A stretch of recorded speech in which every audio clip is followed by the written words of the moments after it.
Assalamualaikum warahmatullahi wabarakatuh. Kami dari kelompok 2 yang beranggotakan yaitu Nadia Diwi Rahmalia, Nadia Rohmatusipa, Wanda Fauzia, Yuli Indah Purwati, dan Sri Indriani. Nah, saya Wanda Fauzia sebagai moderator yang akan memandu jalannya presentasi kali ini. Nah, adapun pembahasannya akan kami sajikan yaitu mengenai Sepima Edling sebagai alternatif media pembelajaran sejarah berbasis e-learning. Nah, berdasarkan latar belakang yang kami buat di makalah, hal yang mendasari pengambilan Sepima Edling ini yaitu terbatasnya pengetahuan mengenai Sepima Edling dalam e-learning. Karena sampai saat ini kami belum pernah menggunakan Sepima Edling sebagai media pembelajaran online. Nah, langsung saja ya kepada pemaparan materi. Yang pertama akan disampaikan oleh Nadia dengan materi pengertian Sepima Edling, dan yang kedua mengenai kelebihan dan kekurangan Sepima Edling akan disampaikan oleh Sri Indriani, dan yang ketiga mengenai penggunaan Sepima Edling akan disampaikan oleh Yuli Indah Purwati, dan yang terakhir mengenai kesimpulan akan disampaikan oleh Nadia Rohmatusipa. Kepada teman-teman, saya persilahkan. Perkenalkan, saya Nadia Dwi Rahmalia, NPM 192171023. Pembelajaran merupakan sebuah kegiatan yang dilakukan oleh seseorang untuk mendapatkan sebuah pengetahuan, keterampilan, dan nilai yang positif. Teknologi digunakan sebagai wadah untuk mendapatkan atau memberikan informasi jarak jauh. Di era pandemi ini, tenaga pengajar dapat menggunakan teknologi seperti aplikasi belajar online, contohnya Sepima Edling, yang merupakan sebuah media pembelajaran elektronik berbasis Android dan berguna membantu siswa dan dosen dalam hal memberikan sebuah pembelajaran. Sekian. Selanjutnya saya akan menjelaskan mengenai kelebihan dan kekurangan dari media pembelajaran Sepima Edling ini.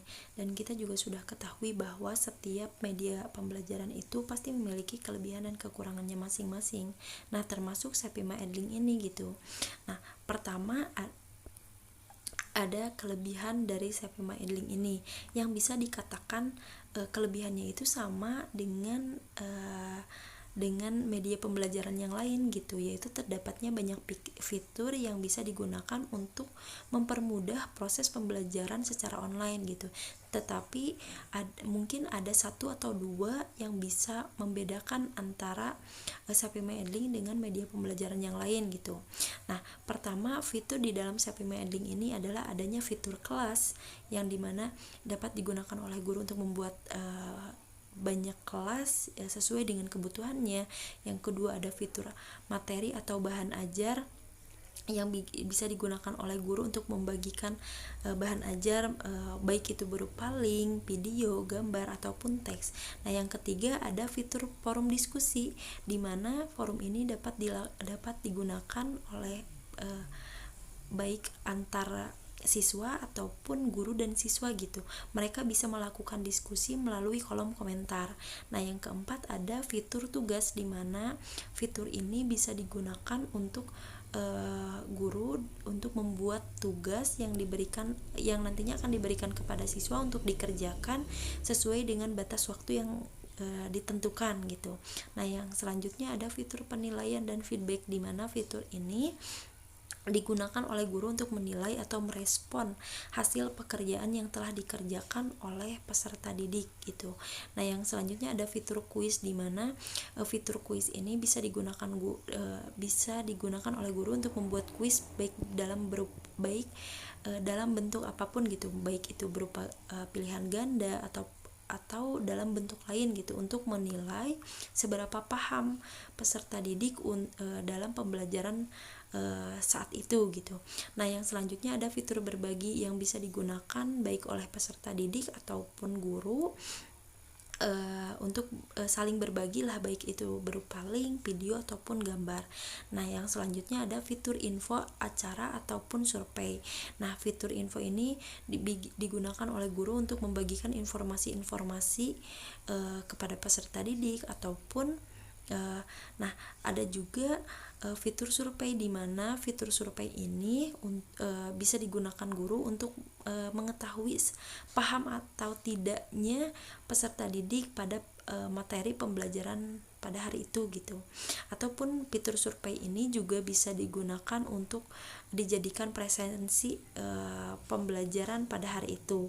Nah, mungkin fitur inilah yang bisa menjadi pembeda gitu antara media pembelajaran Sepima Edling dengan media pembelajaran yang lain gitu.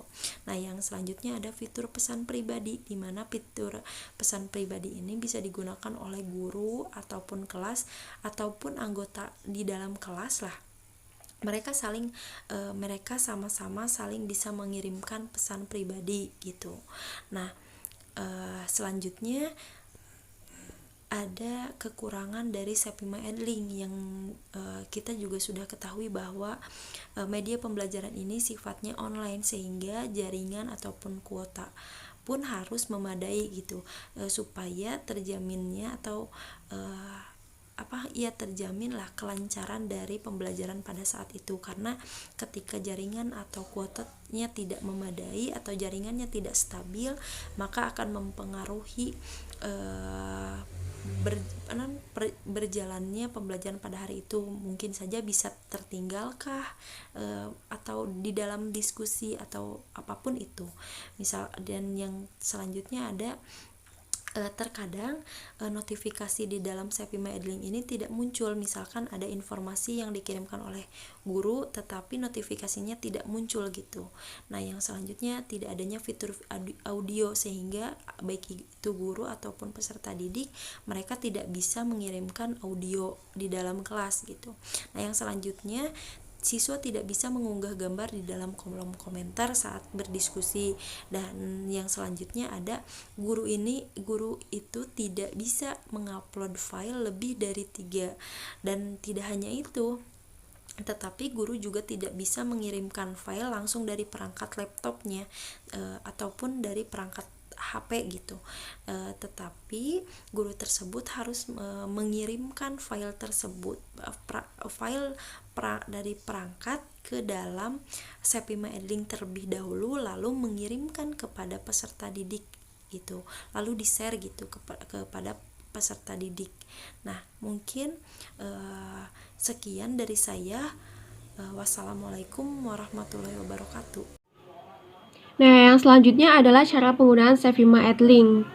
Nah, untuk menggunakan Sepima Edling sebagai media pembelajaran, tentunya kita harus ada langkah-langkahnya, yaitu yang pertama, kita registrasi akun terlebih dahulu, kemudian membuat kelas dan membuat skenario pembelajaran. Yang pertama adalah registrasi akun Sepima Edling. Bagaimana caranya? Kita masuk ke Google, kemudian ketik saja Sepima Edling dan akan muncul berbagai macam link. Kita pilih salah satu dan ini tampilannya untuk bisa masuk ke Edling ya. Kita klik di sini untuk daftar, kemudian akan muncul tampilan seperti ini. Kita masukkan saja alamat email kita, nama lengkap kita dan kata sandinya, dan langsung saja kita daftarkan. Kemudian kita akan mendapatkan email verifikasi akun. Nah, setelah kita berhasil masuk, inilah tampilan beranda di Sepima Edling. Nah, artinya kita sudah berhasil membuat akun Sepima Edling. Tinggal kita membuat kelas. Bagaimana caranya? Jadi kita tinggal klik saja ini di samping beranda ada fitur ruang kelas. Kita klik saja, pilih ruang kelas, kemudian kita pilih umum. Nah, pilih umum akan muncul tampilan seperti ini. Kemudian klik buat kelas. Kemudian akan muncul tampilan seperti ini. Kita isikan saja. Nah, kita soroti yang bagian tipe. Tipe di sini yaitu public atau pribadi. Jadi, jika kita memilih public, artinya siapapun bisa melihat aktivitas di kelas kita. Namun, jika kita memilih pribadi, maka yang bisa melihat aktivitas di kelas ini hanyalah si pengelola kelas dan siswa-siswanya saja. Nah, setelah kita isi semua, kita klik buat. Akan muncul tampilan kelas seperti ini ya, teman-teman. Kemudian kita bisa masukkan siswa menggunakan PIN. Siswa kita bagikan saja PIN-nya kepada siswa. Ini yang diberi tanda panah merupakan kode kelasnya. Kita bagikan saja ke siswanya untuk bisa bergabung di dalam kelas tersebut. Nah, selanjutnya ini tampilan fasilitas pembelajaran yang ada di Sevima Edlink yang berada di fitur diskusi. Ini meliputi pembagian materi, pemberian tugas, kemudian kuis, info, kemudian survei, dan acara. Nah, teman-teman perhatikan baik-baik fitur-fitur atau menu-menu di sini ya, karena kedepannya kita akan menggunakan fitur-fitur ini.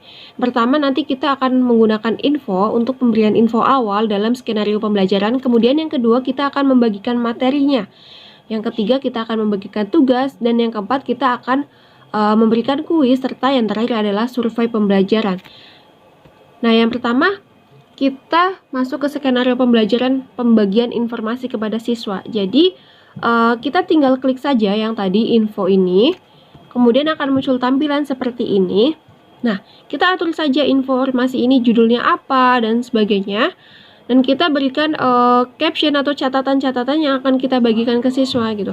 Seperti halnya kita di sini menggunakan KD 4.4 ya. Kita berikan penjelasan kepada siswa bahwa pada pertemuan kali ini kita akan membahas ini gitu ya. Nah, ini langkahnya. Kemudian berikan stimulus juga, pertanyaan-pertanyaan ringan untuk sebagai stimulus untuk bisa direspon oleh siswa gitu ya. Setelah dibagikan, ini tampilan informasi yang ada di beranda. Jadi nanti siswa juga bisa memberikan jawabannya di kolom komentar. Kemudian yang selanjutnya adalah pembagian materi. Akan tetapi sebelum kita membagikan materi, kita harus mengupload berkas filenya terlebih dahulu. Jadi ketika kita akan memasukkan video atau file berupa dokumen gitu ya, kita harus upload terlebih dahulu berkasnya ke drive Sevima.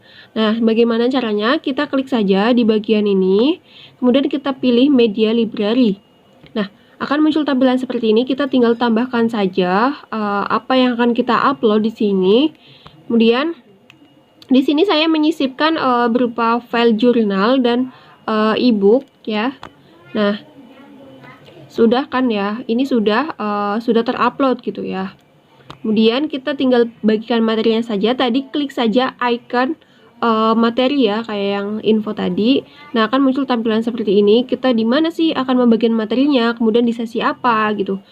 Topik sesinya judulnya apa. Kemudian kita pilih berkasnya yang akan dimasukkan. Kita judul materinya juga apa. Kasih judulnya di sini, judulnya hasil kebudayaan masyarakat praksara di Indonesia gitu ya. Nah, ini file yang bisa kita lampirkan di sini bisa berupa dokumen, gambar, dan video. Nah, tadi kan saya sudah memilih ya, sudah mengupload filenya, kita pilih. Nah, di sini kita hanya bisa memaksimalkan 3 saja yang bisa diupload gitu. Nah, ini yang sudah saya sisipkan, akan saya bagikan. Dan ini bisa kita tambahkan caption untuk pembagian atau pemberian materinya. Kemudian kita bisa membagikannya sekarang, dan ini tampilan pemberian materi di beranda. Jadi munculnya seperti ini ya. Kemudian yang selanjutnya adalah pemberian tugas. Jadi setelah kita memberikan materi kepada siswa, kita berikan tugas terlebih dahulu untuk siswa. Bagaimana caranya? Tadi klik saja icon tugas gitu ya. Dan akan muncul, kita pilih kelasnya dan sesinya. Kita atur tugasnya, kita kasih judul tugasnya apa. Kemudian kita berikan klik saja, ketik saja tugas-tugasnya apa gitu ya. Dan ini tugas yang telah saya berikan di skenario pembelajarannya, yaitu untuk membuat esai gitu ya, sesuai dengan tema yang saya berikan. Nah, bagaimana cara mengetahui siswa yang telah mengumpulkan tugasnya? Ini dia, kita tinggal klik lihat hasilnya, akan muncul tampilan seperti ini. Nah, ini siswa-siswa yang sudah mengumpulkan tugas-tugasnya. Bagaimana kita mengeceknya? Kita klik lihat saja. Klik lihat, akan muncul tampilan seperti ini. Jadi kita bisa mengunduh filenya, kita bisa lihat jawabannya, dan kita bisa memasukkan nilainya sekaligus. Nah, ini contohnya saya proses menilainya ya, seperti ini. Kita bisa menyimpan dan melanjutkan untuk menilai siswa yang lain gitu. Nah, ini tampilan tugas yang sudah dinilai ya, sudah ada nilainya semua dan sudah kita lihat semua jawabannya. Kemudian masuk ke kuis. Nah, jadi setelah tadi memberikan materi, kemudian memberikan tugas ya, kita berikan kuisnya juga gitu. Tinggal kita klik icon kuis tadi, kemudian akan muncul tampilan seperti ini gitu ya. Kita sudah memilih di kelas mana dan sesi berapa, dan pilih ketik saja judul kuisnya, kemudian kita tinggal tambahkan pertanyaannya, ketik saja. Nah, di sini pertanyaan yang saya buat adalah pertanyaan hanya seputar pernyataan iya atau tidak, benar atau salah, seperti itu aja. Nah, di sini saya membuat 10 kuis untuk bisa dijawab oleh siswa. Nah, ini tampilan daftar pertanyaan 10-nya, 10 kuisnya kan seperti ini. Ini sebelum saya bagikan kepada siswa. Nah, kita bisa menambahkan caption juga. Kita atur juga batas waktu untuk pengerjaan si kuisnya. Kemudian kita bagikan saja ya, langsung kita bagikan, dan ini langsung muncul di beranda seperti ini gitu ya. Nanti langsung muncul notifikasi di Sevima Edlink milik siswa gitu. Nah, untuk melihat hasil kuisnya gitu ya, kita tinggal klik saja lihat hasil. Kemudian akan muncul tampilan seperti ini nih. Ada laporan kuisnya. Contohnya seperti ini, mereka mendapatkan nilai 10 semua karena setiap soalnya saya buat berbobot 1 poin gitu. Ketika mereka bisa menjawab semuanya, berarti mereka memiliki 10 poin seperti itu. Kemudian fitur apa saja yang ada di kelas ya, tadi sudah dijelaskan bahwa ini tadi kita sudah melihat tampilan dari informasi kelas, kemudian tampilan diskusi tadi. Nah, yang selanjutnya ada sesi pembelajaran. Ini kita bisa melihat nih materi apa saja yang sudah kita berikan, tugas apa saja, kuis apa saja gitu ya. Kemudian yang selanjutnya tugas nih, kita sudah memberikan tugas berapa kali. Nah, ternyata ini kita baru 1 kali. Kemudian kuis nih, kita baru 1 kali melakukan kuis. Kemudian berkas nih, berkas apa saja sih yang sudah kita upload di Google gitu, di Google, mohon maaf, di Sevima Edlink gitu ya. Nah, ini yang sudah saya upload. Kemudian nih, anggota, ini tampilan anggota kelas. Di sini ada 4 siswa ya. Nah, jadi keunggulan dari Sevima Edlink ini, kita dengan mudah langsung bisa mengeluarkan atau menjadikan siswa ini sebagai pengelola atau orang lain sebagai pengelola gitu. Jadi ini fitur yang bisa dianggap lumayan mudah ya, karena tidak perlu ribet-ribet. Jadi kita bisa langsung menjadikan orang lain ini sebagai pengelola juga di dalam kelas tersebut gitu. Kemudian setelah kita melakukan simulasi atau skenario pembelajarannya ya, kemudian kita lakukan juga survei gitu ya. Setelah kita belajar pemberian materi, pemberian tugas, kemudian kuis seperti itu ya, kita lakukan evaluasi gitu, sejauh mana siswa-siswa itu paham terhadap materi yang kita berikan gitu, pada kompetensi dasar yang telah kita pelajari gitu ya. Nah, bagaimana caranya? Tadi kan ada, kita klik saja icon yang survei gitu ya. Nah, akan muncul tampilan seperti ini. Kita beri judul surveinya apa lah. Di sini saya menambahkan judulnya itu seberapa pahamkah kalian mengenai materi pada KD 4.4 gitu ya. Nah, kita bisa memilih tipenya, ada berapa jawaban, boleh 1 jawaban atau banyak jawaban opsinya. Nah, di sini saya masukkan paham, tidak paham, sangat paham, dan kurang paham. Kemudian kita berikan captionnya gitu untuk diisi. Silahkan anak-anak untuk mengisi survei gitu ya, survei ini gitu sebagai evaluasi dalam pembelajaran gitu. Kita tinggal bagikan saja, dan ini yang tampilan yang muncul gitu ya, seperti ini. Nah, kita bisa melihat berapa sih peserta yang sudah mengisinya gitu ya. Ternyata kita tanya gitu ya, seberapa paham siswa-siswa mengenai materi pada KD yang telah dipelajari. Ternyata mereka memilih paham semua gitu. Dan ini akan muncul prosentasenya, hasil surveinya. Jadi sebenarnya survei ini juga bisa digunakan sebagai media presensi gitu ya. Karena ini bisa kita lihat nanti kan kita bisa melihat berapa peserta yang mengisi dari survei ini gitu, atau presensi ini nantinya gitu. Mungkin seperti itu kurang lebihnya untuk cara penggunaan Sevima Edling. Untuk Sekian dari kesimpulan saya. dari presentasi terkait materi yang sudah dipaparkan oleh rekan-rekan sebelumnya adalah bahwa dengan situasi dan kondisi kita sekarang yang terjebak dalam pandemi, otomatis kegiatan belajar mengajar itu tidak dapat dilakukan secara langsung di ruangan kelas yang terdapat di sekolah maupun di universitas. Namun meskipun demikian, yang namanya tatap muka itu tetap harus dilakukan gitu untuk menjelaskan maksud dan mekanisme belajar yang nantinya akan dilalui oleh si pembelajar itu sendiri gitu.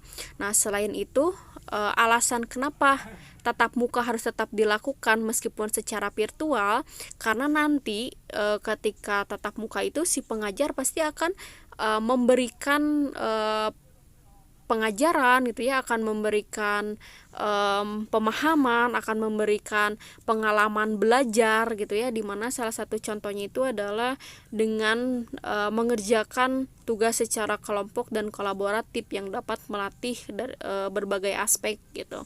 Nah, di zaman yang sudah sangat canggih ini, itu tentunya kita sudah tidak asing lagi dengan yang namanya internet gitu. Di mana penggunaan internet atau pemanfaatan internet sebagai sumber ataupun media belajar menduduki peran yang cukup penting gitu, karena dengan internet pembelajaran itu dimungkinkan menjadi lebih interaktif. Kemudian pembelajaran itu juga dari segi waktu akan lebih efektif gitu, karena tidak terbatas gitu ya, mau berapapun itu, karena lama si belajarnya itu sesuai dengan si pengguna gitu ya, atau sesuai dengan siswa dan mahasiswa itu sendiri. Itu kemudian pemanfaatan atau penggunaan internet sebagai sumber belajar juga memang pada dasarnya digunakan untuk melakukan kegiatan-kegiatan seperti discovery, communication, collaboration gitu. Dengan kata lain, bahwa penggunaan internet sebagai sumber belajar adalah untuk proses pencarian atau penelusuran bahan pustaka yang nantinya akan memudahkan dalam pembuatan virtual classroom gitu. Nah, pemilihan dari media pembelajaran ini memang perlu untuk lebih diperhatikan, karena media pembelajaran itu merupakan salah satu komponen pembelajaran yang memiliki peran cukup penting gitu dalam proses belajar mengajar gitu, karena pemanfaatan gitu atau pemilihan media pembelajaran itu akan mempengaruhi kelangsungan dari proses pembelajaran itu sendiri nantinya akan seperti apa gitu. Nah, oleh karena itu guru itu harus bisa atau harus tahu caranya bagaimana cara menetapkan gitu ya, atau memilih media pembelajaran yang sesuai untuk supaya dapat mengefektifkan pencapaian tujuan pembelajaran itu sendiri gitu, yang memang dengan kata lain bahwa tujuan pembelajaran itu memiliki kaitan yang sangat erat dengan media pembelajaran yang nantinya akan dipilih oleh si pengajar gitu. Dan di zaman yang sudah luar biasa ini tentunya merangsang adanya inovasi-inovasi teknologi baru yang sudah bisa dikatakan cukup memudahkan kita dalam melakukan berbagai kegiatan gitu. Nah, salah satu dari inovasi-inovasi teknologi itu adalah adanya aplikasi pembelajaran online yang beredar di internet gitu, serta mudah untuk diakses secara gratis maupun berbayar gitu. Nah, salah satu aplikasi yang merupakan dari media pembelajaran online itu adalah Sevima Edling, yang merupakan sebuah platform pembelajaran online gitu ya, yang bisa diakses secara gratis. Namun meskipun demikian, memang Sevima Edling ini bisa dikatakan sebagai suatu media yang masih jarang digunakan dalam proses pembelajaran gitu, baik itu di sekolah menengah maupun di tingkat universitas gitu. Dan sebetulnya fitur dari Sevima Edling ini memang direkomendasikan untuk para pembelajar yang ada di universitas gitu. daripada di sekolah menengah gitu. Namun tentu bisa gitu di Sepima Edling ini diterapkan di sekolah menengah atau di sekolah gitu ya, dengan catatan si guru harus memberikan simulasi terlebih dahulu bagaimana cara menggunakan Sepima Edling ini. Kemudian si guru juga harus mendampingi siswanya ketika sedang menggunakan fitur-fitur dari Sepima Edling. Nah, seperti media pembelajaran lain, tentunya Sepima Edling juga memiliki kelebihan dan kekurangan, di mana salah satu kelebihan dari Sepima Edling ini adalah fiturnya yang cukup beragam gitu daripada media pembelajaran online lainnya gitu. Namun Sepima Edling juga tetap memiliki kekurangan gitu. Nah, di mana salah satu kekurangannya itu adalah ketika kita akan mengupload sebuah file ke Sepima Edling, si filenya itu tidak dapat diakses dari perangkat gitu, tidak dapat diakses dari handphone ataupun laptop gitu, tapi si Sepima Edling, si filenya itu harus tersimpan dulu di drive yang ada di Sepima Edling. Nah, jadi tidak bisa langsung dari penyimpanan internal gitu, bahasanya tidak bisa, si file yang akan diupload itu tidak bisa diambil dari langsung dari penyimpanan internal, tapi si filenya itu harus dimasukkan dulu ke dalam drive penyimpanan Sepima Edling yang tadi sudah disebutkan atau sudah diterangkan oleh rekan saya sebelumnya. Kemudian baru bisa di share atau bisa terdapat di Sepima Edling itu. Nah, jadi pada intinya pemilihan media pembelajaran ini memang harus sesuai dengan tujuan dari pembelajaran, kemudian harus melihat berbagai aspek ya, seperti ketersediaan dari media ini gitu ya, apakah mudah diakses atau tidak, kemudian bagaimana gitu ya biayanya dan lain sebagainya. Lalu harus disesuaikan juga mungkin dengan landasan-landasan lainnya, dan juga disesuaikan dengan karakter dari si siswa-siswa itu sendiri gitu. Dan seperti media lainnya, tentu Sepima Edling juga tidaklah sempurna gitu, karena memang tidak ada media yang sempurna, pasti setiap media juga memiliki kelebihan dan kekurangannya tersendiri gitu. Namun kelompok kami memilih Sepima Edling ini karena memang seperti yang sudah dikatakan mungkin ya tadi oleh beberapa teman saya sebelumnya, alasannya adalah karena Sepima Edling ini kan jarang digunakan, dan mungkin ini bisa menjadi sebuah pengetahuan baru untuk para audiens bahwa ada media pembelajaran yang namanya Sepima Edling dan patut untuk dicoba gitu.